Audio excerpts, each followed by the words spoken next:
invocations. Mangal Acharan.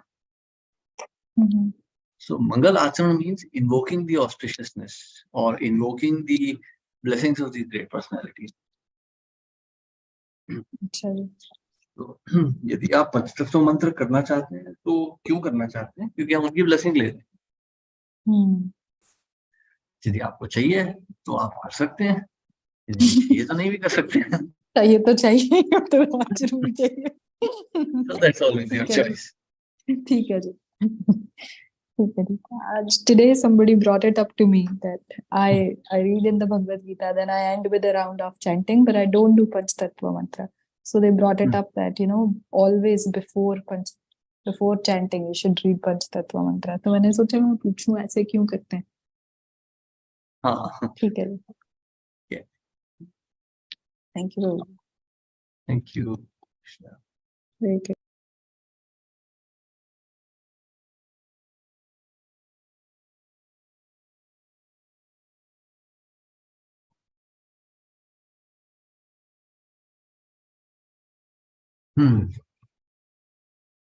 Just a moment.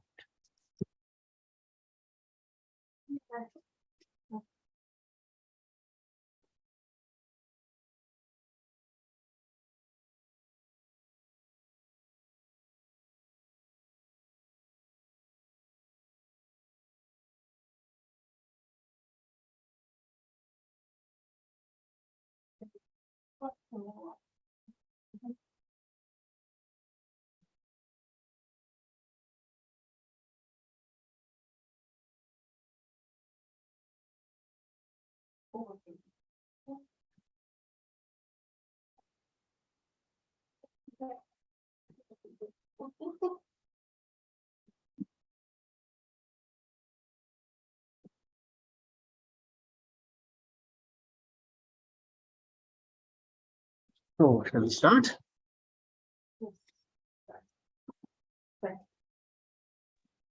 Hare Krishna. Hare Krishna. Om Ajnana-Timirandhasya Jnananjana Shalakaya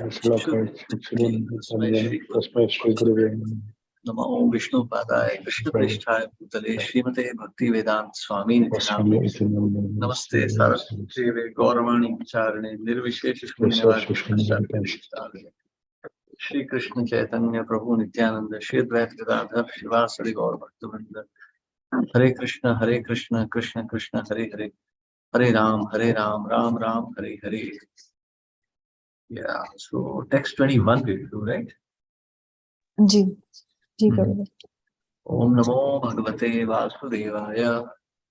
Om Namo Bhagavate Vasudevaya. Om Namo Bhagavate Vasudevaya. Om Namo Bhagavate Vasudevaya. Om Namo Bhagavate Vasudevaya. Om Namo Bhagavate Vasudevaya. Rajovacha. Rajovacha. Aho Nira Janamakhil Janma Shobhanam. Aho Nirjanma Akhil Janma Shobhanam. Kim Janmabhistva Aparair Apyamushmin. Kim Janmabhistva Aparair Apyamushmin. Naya Dhrishikesha Yasha Kritatmanam. Ye na yad Trishikesha Yasha Krita Atmana. Mahatmanam Vah Prachurah Samagama. Mahatmanach Va Prachur Samagama. Yes. May I read for you? Yes, please. Thank you. Hare Krishna, Srila Prabhupada Ji ki jai. Jai. King Rahugana said, this birth as a human being is the best of all. Even birth among the demigods in the heavenly planets is not as glorious birth as a human being on this earth. What is the use of an exalted position of a demigod? In a heavenly planet, due to profuse material comforts, there is no possibility of associating with devotees. Purport. Human birth is a great opportunity for self-realization. One may take birth in a higher planetary system among the demigods, but due to the profusion of material comforts, one cannot gain release from material bondage. Even on this earth, those who are very opulent do not generally care to take Krishna consciousness. An intelligent person, actually interested in getting freed from material clutches, must associate with pure devotees. By such association, one can gradually become detached from the material attraction of money and women. Money and women are the basic principles of material attachment. Sri Chaitanya Mahaprabhu therefore advised those who are actually serious about returning back to Godhead to give up money and women in order to be fit to enter the kingdom of God. Money and women can be fully utilized in the service of the Lord, and one who can utilize them in this way can become freed from material bondage. Satam prasangan mama virya samvido bhavanti hrit karana rasayana kathaha. Bhagavatam 3.25.25. Only in the association of the devotees can one relish the glorification of the Supreme Personality of Godhead. Just through a little association with a pure devotee, one can become successful in his journey back to Godhead. Thank you, Ji. Hare Krishna, Guruji. Hare Krishna, thank you very much. So this birth as a human being is the best of all. Even birth among the demigods and the heavenly planets is not as glorious as birth as a human being on this earth. Very interesting point Srila Prabhupada is making here. Actually, he'll make this in Chaitanya Charitamrita and many other places also. So, what happens in the heavenly planets? Actually, it's very interesting. Srila Prabhupada says that, very rich people also have demigod mentality. So sometimes you see, you can see in practically all of ISKCON temples or any other Vaishnava temples that there are these patron members, real big businessmen. They are like millionaires, billionaires, and they are very pious souls. These personalities, they will donate a lot of wealth, they would sponsor sannyasis, they would do many charitable acts for the mission. But if you look into their personal lives, you will see that they are never able to surrender fully. So they may sacrifice tremendous amount of material wealth for the mission. They may do many activities. Like, for example, we see the history of Sumati Morarji, Mrs. Sumati Morarji. Just day before yesterday, I was, just looking at her history, Sumati Morarji. So she comes from the Scindia family. The Scindias were like the largest ship owners of India. Actually, at one time, they were practically one of the richest in the world, the Scindia. And that was India's second oldest shipping company, the Scindia Steamship Company. Somewhere around the 80s, the company went into bankruptcy and the government took it over.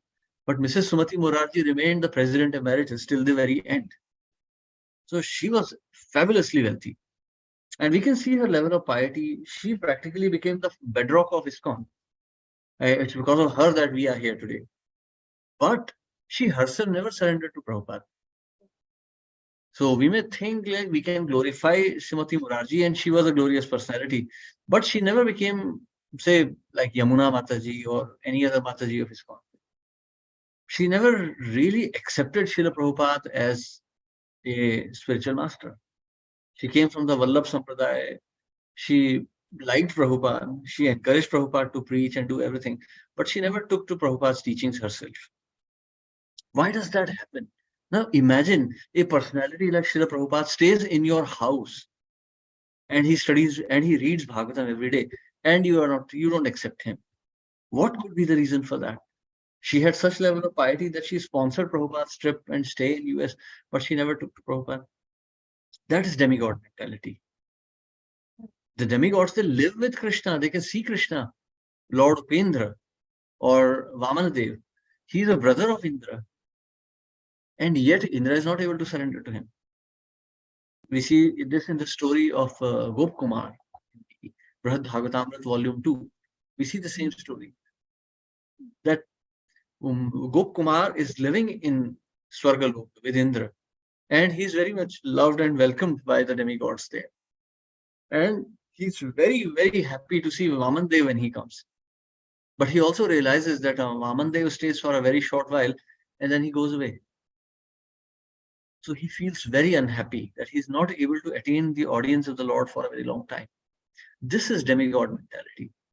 The opulence of Indra does not allow him to look beyond it and see the Supreme Lord, who is the source of all that happiness, source of all that opulence. That is a demigod mentality. That for the sake of that wealth, he's even willing to kill the Lord. We see in Srimad Bhagavatam 10th canto. Of course, some acharyas say that that was his service to the Lord. And yet another place, Srila Prabhupada says that this was his pride that made him blind to the presence of the Supreme Lord. So any which ways that we look, even if it's a service, it's not a very pleasant one. Who would want to play a villain who wants to kill the Lord? Even in dreams, gopis can't think of such thing. So therefore we see that such a birth is not very good to take birth in the heavenly planets. And yet the devotees who are too much attached to wealth, fame, power, they will attain such birth. In the Bhagavad Gita, where Krishna is mentioning the destination of a yogi who's not very advanced in his devotion. Such a yogi will attain the birth among the higher planets. And after enjoying there for many, many years, he will take birth amongst the righteous or the opulent. And Prabhupada, again, there also he mentions the same thing, that such a birth is not very glorious. So, because in such a situation, there is forgetfulness of the Lord. And after all, whether one is a demigod or whether one is an opulent man on earth, it's only Maya. It's just an illusion. Even the demigods are an illusion. And that is the reason why, that in spite of being with the Supreme Lord, they are not able to surrender to him. An intelligent person actually just wants freedom from all this. Just like we see the inspiration from, we take the inspiration from Gopkumar. Gopkumar just didn't want to be there. The demigods wanted him to stay, but Gopkumar wanted to leave. So he went there to Tapalok from there. So there also he saw the tapasvis, he saw the great sages, and they were performing sacrifice, but the Lord was appearing. And the Lord was appearing to give them prasad himself. And he was very happy there also. But there again he saw that when the night came, the Lord disappeared. And this made him very unhappy. So he did not want to stay even amongst the sages. So you see, there are various gradations in which our ahankar stops us from seeing the Lord. We can even become proud of our own piety. We can become proud of our austerity. We can become proud of our knowledge. We can even become proud of our devotion to the Lord. And all of these things prevent us from attaining the association of the Supreme Lord. So, Aradhya Bhagavan Brajesha Tanaya Dham Vrindavan Ramya Kachit Upasana Braj Vadhu Varagena. That's why gopis are the most exalted. Gopis have no ahankar. They have taken such a lowly position. And because they have taken such a lowly position, their position becomes the highest. So how do we get rid of this ahankar? How do we become free from this mentality which actually prevents us from seeing the Lord even when he is present in front of us? So that is what Srila Prabhupada is quoting here. Satam prasangam mama virya samvido. So in the association of Satam prasangam, in the pure devotees association, prasangat mama virya samvida, by discussion of my glories, bhavanti hrita karna rasayana katha. So by heart one hears these very pleasing stories, of my glories. Tadjoshanad ashva apavarga vartamani shraddha ratir bhaktir anukramishyati. So what does that mean? By cultivating such knowledge, one gradually becomes advanced on the path of liberation, and therefore thereafter he is freed and his attraction becomes fixed.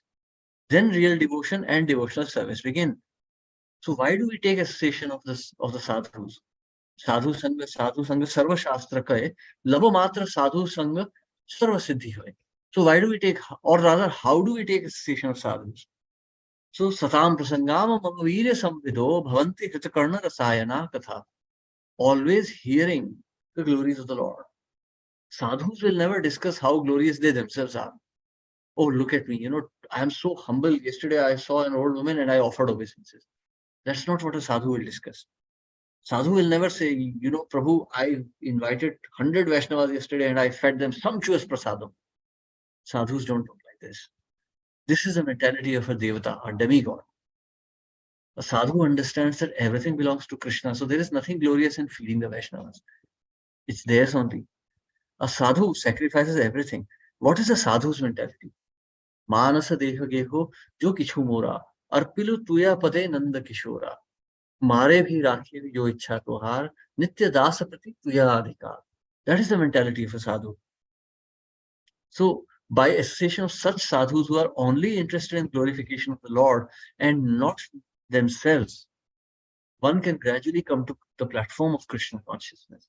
Actually, right now we are sadhakas. We are just practitioners, practicers. We're just practicing. We haven't really understood the principles of bhakti. We haven't really understood the heart of Vaishnavism. We're just trying to learn. We are apprentice students. It will take us many, many years, perhaps many, many births actually, before we can come to the platform of real devotion. If we slacken our effort in this life itself, we're lost. If you go to the university and you realize that this is too tough and you drop out, you will not have any qualification. You may have some rough idea. Oh yes, engineering means mathematics and physics. It means also some basic principles. Yeah, I don't know. After that, I didn't study too much. That is not engineering. That is not knowledge. So, likewise, we may know something about Bhagavad Gita, something about Bhagavatam, something about the lives of Vaishnavas, but unless we have, internalized that knowledge, unless we have really accepted it in our hearts, unless we have surrendered, that is not going to manifest. That's why here, Prabhupada is making a very interesting translation here. Like Prabhupada is writing in the translation, by cultivating such knowledge, one gradually becomes advanced on the path of liberation. And thereafter, he is freed. So you see, first you have to advance in the path of bhakti, then will come mukti. Brahma bhuta prasannatma na shochati na kankshati. Samah sarveshu bhuteshu mad bhaktim labhate param. So one who is situated in the platform of Brahman, one whose heart is completely purified, who is seeing everything with an equal vision, mad bhaktim labhate param, then he can attain devotion. And thereafter he is freed and his attraction becomes fixed. Then real devotion and devotional service begins. So when you are fixed in the path of devotion, when you are firmly attracted to the Lord, then bhakti begins. So how many of us can confidently raise our hands right now and say that we are very much attracted to the Supreme Lord and not at all to Maya? How many of us are on the Brahma Bhuta platform? So you see, we have no reason to feel any pride or anything. We have to understand that we are in a very dangerous situation. Hare Krishna. Yes, any questions or comments? Hare Krishna, Prabhuji. You mentioned about the sadhus episode that he offered prasada and told the people. Now, I understand what you're trying to say, but at the same time, many sadhus or advanced devotees, they would like to mention this thing so that others are motivated to do. Yes, but that motivation is very different. When some Mataji calls me up and tells me, Prabhuji, we cook most opulent prasad and serve 50 Vaishnavas. That's just out of pride. I agree. They're two different things, but some people do so that others are educated. They get one should be between. Prabhupada himself used to say it. When Prabhupada came to India and he met his Gaudiya God brothers, he mentioned, we have so many temples and we are serving sumptuous prasad to so many people. But that was just to encourage them to also participate. Exactly, that is in my mind. Yes. But the mentality is different. Not that sadhu wants to advertise it. The sadhu doesn't want to advertise himself. That's good. Thank you. Hare Krishna. Hare Krishna, I had a question about this demigod mentality that you were saying that when somebody is not ready to surrender to Krishna, then like even if they are very pious and doing a lot of service and all, this is like a demigod mentality.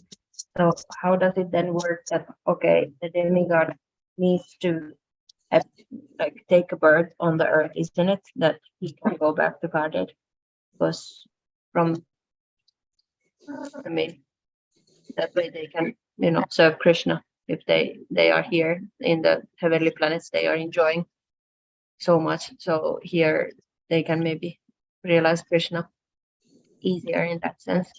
So how does this work then? Is it then that okay, some demigods they take birth this way, like some rich people who will donate and do this and that in this earth, and some are really like desiring to go back to Godhead, or how does it work then? Okay. So it's not compulsory that one has to take birth on earth to go back to Godhead. I mean, I'm not speaking this from my perspective, but I'm going to quote Srila Prabhupada here. When Srila Prabhupada was informed about Vishnujan Swami, at that time Srila Prabhupada had made a mention. He said, Vishnujan should not have committed suicide. But since he has done it, he has gone to heavenly planets and he's preaching there. Prabhupada mentioned this very clearly. He's preaching there. And from there, he'll go back to Godhead. And very much it's possible because great sages like Asit, Deval, Narad, they are all present in heavenly planets. Narad Muni is traveling. He goes to the Sabha of Indra. So if anyone is intelligent enough and he immediately recognizes Narad Muni, he can take his shelter and go back to Godhead. There and then, immediately. So there's a possibility, but generally it doesn't happen that way. Because not only there is wealth, there is also pride there. I mean, on earth, here we see that Grihasthas are hardly able to make any progress because they have their jobs, their professions, and their families and everything. So, you see, so many times we see Grihasthas, they get some opulence and they immediately drop devotion. Then they're happy, wife, children, and they're happy. They don't want to progress any further. So, and this is third class happiness. This is really lowest class of happiness. Like human birth, what exactly is there? The body is full of so many distortions. There are so many diseases in human body. Human body think like hell, and still we are so attached to them. In heavenly planets, if we see, for example, 8th canto of Bhagavatam, the description of Ritumat garden, there Shukdev Goswami is mentioning that heavenly damsels come to take bath in the lake in Ritumat garden, and their bodies are fragrant. And by taking bath, they make the whole environment fragrant. Those are heavenly damsels. Can we say the same thing about the most beautiful women on earth, Miss World, Miss India? If she takes bath, the water will stink. She herself will stink. And yet we are so attached. Like the whole industry of entertainment is dedicated to worshipping the female body. And yet we see how obnoxious it is. So, and here we are not able to give it up. In heavenly planet, there is so easy access. So many, everyone is like that. Beautiful, fragrant, opulent, and they are well behaved. On earth, people are very obnoxious, but demigods are well behaved, well cultured, followers of Vedas. So how will one be able to give up that attachment? It is possible, but very difficult. That's the brightness. Yeah, that's the pride there, pride and attachment.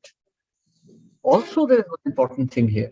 In the same 8th canto of Bhagavatam, when Gajendra is praying to the Supreme Lord, he is worshipping the Supreme. He doesn't even mention the name of Narayan. He just calls Supreme Lord.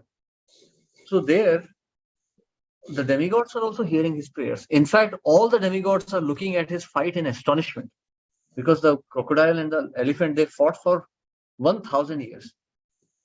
The two, they fight for 1,000 years, and the demigods are looking at their fight in amazement. And yet when he calls out in misery, the demigods do not go to rescue him. They think he's calling the Supreme Lord. Why should we go? And they feel offended that he did not call us. And that feeling of offense itself is an offense. And immediately the Lord appears there, and then the demigods realize their mistake. And therefore they appear worshipping him. So you see that demigod mentality, that level of pride. And we are not talking of just any demigod. We are talking of Brahma and Shiva here.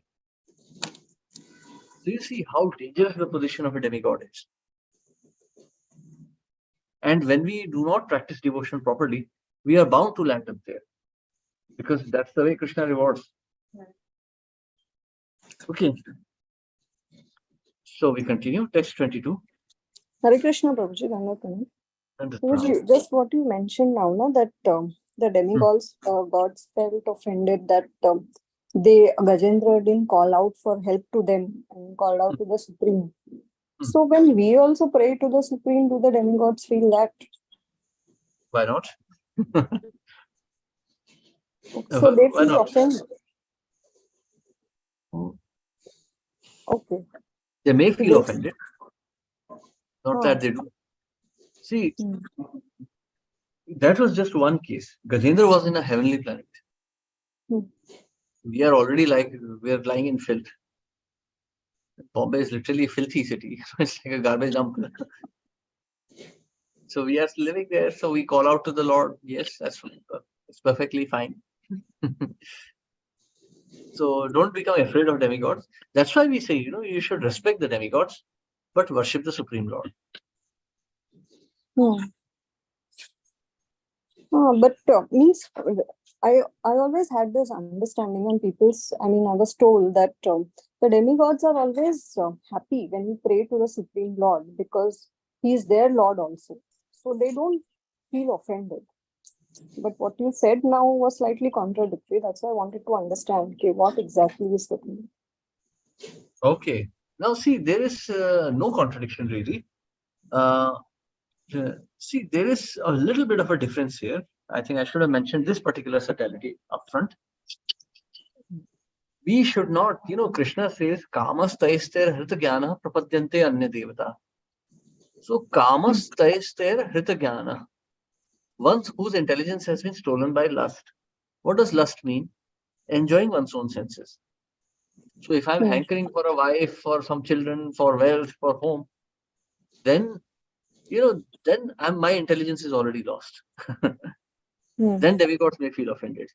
But if I do not want anything, if I just want to sacrifice everything and I just want to surrender to the Lord, then demigods have no reason to feel offended.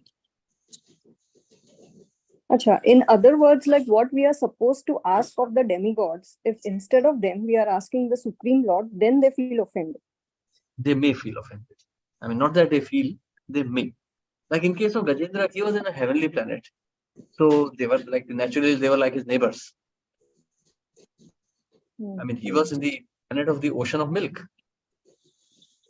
So he must be in one of the planets near Kshirodakshai Vishnu. So if they feel offended, do they go ahead and do something about it, or? Well, they may do something. It's very interesting that you asked this question. In one of the purports, I don't remember which canto it was, second or third canto, we had read this also, that hindrances caused by demigods. So sometimes demigods may also cause problems. So, they can, if they get offended, they can cause problems. Because there are so many people, who worship demigods. When you tell them that you don't you water the root of the tree and you can stop demigod worship and all. So we we tell them that demigods don't get offended and all. No, they generally don't.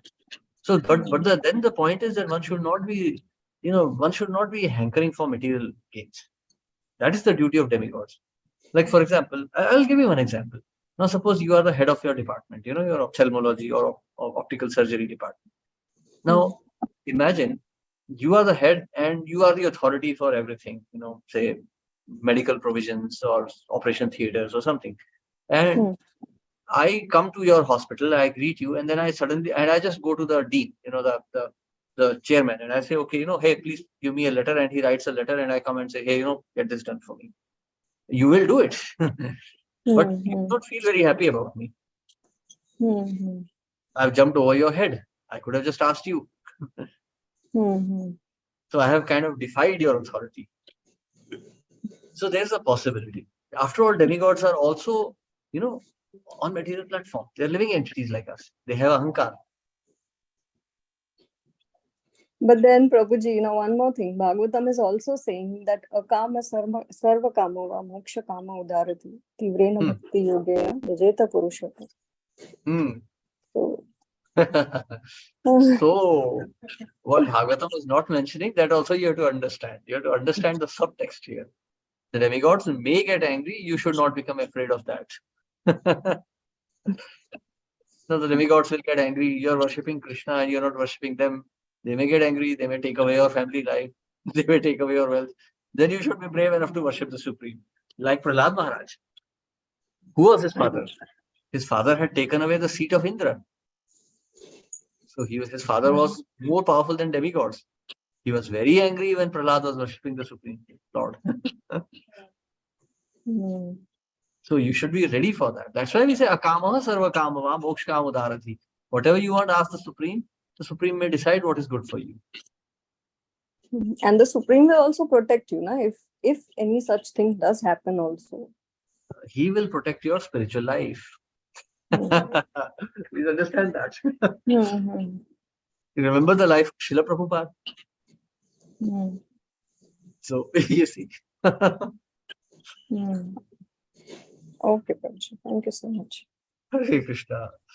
Yeah, that's yes, Mataji, you also have a question. Hare Krishna, Prabhuji. Dandapranam. Prabhuji, since this topic about demigods, I always had this question that someone at the position of Indra is performing such abominable acts, such offensive things, but still his acts are justified, saying that after all he's a devotee of the Lord. Then how would we say that a devotee of Lord doing such things? Okay. Now, you see, this is very interesting point that you raise here. So, apiche suduracharo bhajate mam ananya bhag sadhureva samantavya samyak vyavasito hisa. So, even if one commits the most abominable action, if he's engaged in devotional service, he is to be considered saintly because he is properly situated in his determination. Now, see, I mean, I know it will be a bit hard to digest, but please bear with me on this a little patiently. Indra, let's look at Indra, very interesting personality. Actually, all that we hear about him are abominable things. You know, Samvarta clouds in Vrindavan, stealing the wives of sages, and then, fighting with the Lord, all of these things. But what we don't see is all the service that Indra is doing. Indra is the protector of Dharma. He's establishing Dharma within the whole universe. But he's a material personality. So he makes mistakes. And because he's in such a position, his mistakes are also monumental. You know, when you are driving a car, you're, say, for example, what car do you have? Maruti or Honda or Toyota? You're driving like a small car, 1.5 tons, 1800 kilo car, and it goes over a bump. You feel nothing. But when you are traveling in a Boeing 777, 150 tons, and it goes over an air pocket, you feel everything. Everyone is screaming. No one is screaming when a car goes over a bump. But when the plane goes through an air pocket, everyone is screaming. Because it's big. Its bumps are also big. Your car jumps maybe, 5 inches or 6 inches. But an aeroplane jumps 10 feet or 20 feet. Your car is just going at maybe, 50, 60, 80 kilometers per hour. But the plane is going at 800 kilometers per hour. So you feel the bump like a monumental jump. So Indra's mistakes also appear to be humongous. But sadhu revasa mantavya. See, first of all, bhajate mam ananya bhag. Indra's life is dedicated to serving the Lord, establishment of dharma within this universe. He's doing that. And he's risking his life fighting all these demons all the time. He's doing that seva. So yes, I agree. He has a mentality of enjoyment. But for that sake, he's serving the Supreme Lord in that position also. He's not just sitting there and enjoying, he's serving in the Lord's administration. Sadhu reva samantavya, he's to be considered as sadhu. Samyak vyavasito hisa, because immediately he'll be situated. So when your aeroplane goes through an air pocket, I mean, there's no such thing as air pocket, but we just call it air pocket. But when your aeroplane hits turbulence, it doesn't mean that it just crashes.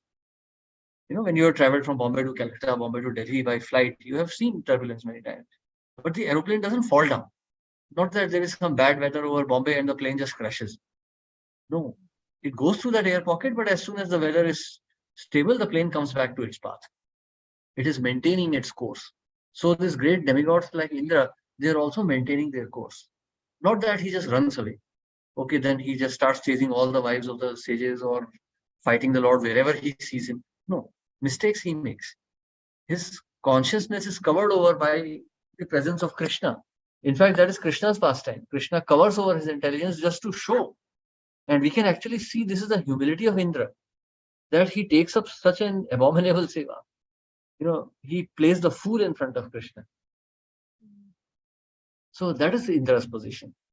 We should not do something like that. We should not think that we are so significant that we can make any mistake and get away with it. We should avoid it as much as possible. That is a shameful thing. But if it does happen, Krishna is understanding everything. Bhajte mam ananya bhav. That is also very important. He's doing it as a continuous service. Ananya bhav. He's not like part-time devotee like us. Okay, we are devotees for half an hour in the morning, 1 hour in the afternoon. No. Bhajate mam ananya bhav. Without deviation. Even if he commits a mistake, Indra accepts it. And he's still serving the Lord. He continues. He doesn't give up his service. Yeah, Prabhuji, it's just that it's a little difficult to digest that someone who's protector of dharma is doing such adharmic activities. Oh no, that's a great lesson for us. That if someone like Indra can make a mistake, what is our position? Exactly. So where do we have any chance only then? Yeah, so that's why we have to surrender continuously. See, there is no limit to which Maya can attract us. Right now, it's the mercy of the Lord that we are not falling down. Maya can present herself in such a beautiful manner that we'll be completely tempted. She can blow us away like a leaf. Yes. Thank you so much, Hare Krishna. Hare Krishna. Yes, we continue. Text 22. Nahya adbhutam tvat charanam renubhir. Nahi advitam. Charana Bhajarenubhi Am haso bhaktir adhokshajem mala. Patam Haso Bhaktir Adhokshaje Amala Mahurtika yasya samagamache chame. Mahurtika Tasya Samagamachame Starkamulo pahato avivekah. Dustakarmano Pahato Viveka. Very true. Yes. Hare Krishna Bhajana Pranam. Translation purport by Sri Prabhupada Jai. Translation. Yes. It's not at all wonderful that simply by being covered by the dust of your lotus feet, I will immediately attain the platform of pure devotional service to Adokshya, which is not available even to great demigods like Brahma. By associating with you just for a moment, I am now freed from all argument, false prestige, and lack of discrimination, which are the roots of entanglement in the material world. Now I am free from all these problems. But association with the pure devotees certainly free one from the material clutches. This is certainly true to King Raghuna. Association with Jadavrat. King Raghuna was immediately freed from the misgivings of material association. The argument offered by pure devotees to their disciples are so convincing that even a dull-headed disciple is immediately enlightened with the spiritual knowledge. Hare Krishna, Prabhu. Hare Krishna, thank you, Prabhu. So, Sadhu Sangha, Sarva Shastra Kahe, Lava Matra Sadhu Sangha, Sarva Siddhi Hai. But as you see, sadhus, what are sadhus discussing? We saw in the previous verse also. Satam Prasangama Mama Virya Samvido, Bhavanti Hritakarna Rasayana Katha. So, Satam Prasangam Mama Virya Samvido. They are always talking about the glories of the Lord. So, in the association of such sadhus, one will only think about the Lord. Where is the question of thinking about anything else? So, the arguments offered by pure devotees to their disciples are so convincing that even a dull-headed disciple is immediately enlightened with spiritual knowledge. So, the arguments are convincing. These great devotees, they are not simply talking some nonsense subject matter. They are coming to the point straight away. Srila Prabhupada was not talking about managing relationships Srila Prabhupada was never talking about managing stress or managing the rigors of daily life. No, Prabhupada straight away started teaching Bhagavad Gita. But that's it. You take it or you don't take it. In this material world, all the stress that we are getting, all the distress that we are getting, it is only due to our past sinful karma. We can't manage it. We can't manage it. If it's raining torrents, the flood will come.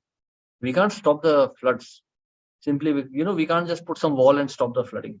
It won't happen. So we have to wait for the rains to subside. So that is just like our karma. All the distress that we are getting in this life is because of our past karma. We have to just tolerate it. Stam titikshasva bharata matra sparshastu kaunteya shitoshna sukha dukkada.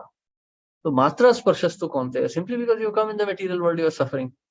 Same thing as Bhishmadev was telling Yudhishthira Maharaj, that your sufferings are only because you are in the material world. Pandavas were not sinful. They were suffering simply because they were in the material world. That's it. That's the nature of this material world. Dukkhalayama shashvatam. So Prabhupada was not giving some methodology for overcoming these problems.